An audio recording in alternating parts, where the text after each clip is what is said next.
ta cha super jangan mau pramdu bé và lại ta ngơi pan là mo sắp pramdu quần ca gật na pơi chừng na ra lu pram ma pramdu pram nhưng mà mê bơ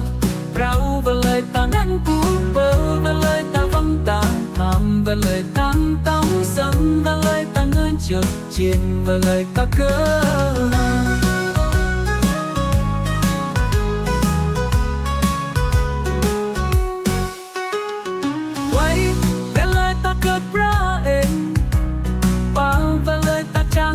Jangan mau pramdu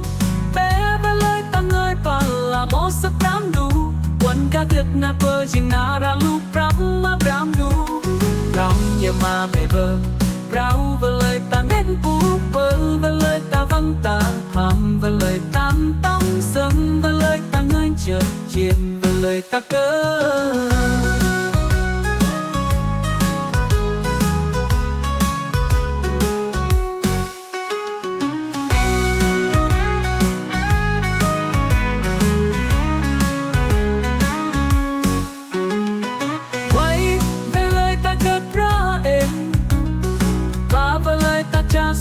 Jangan mau pramdu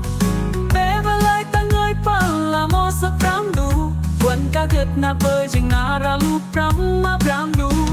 pram nhưng mà mê bơ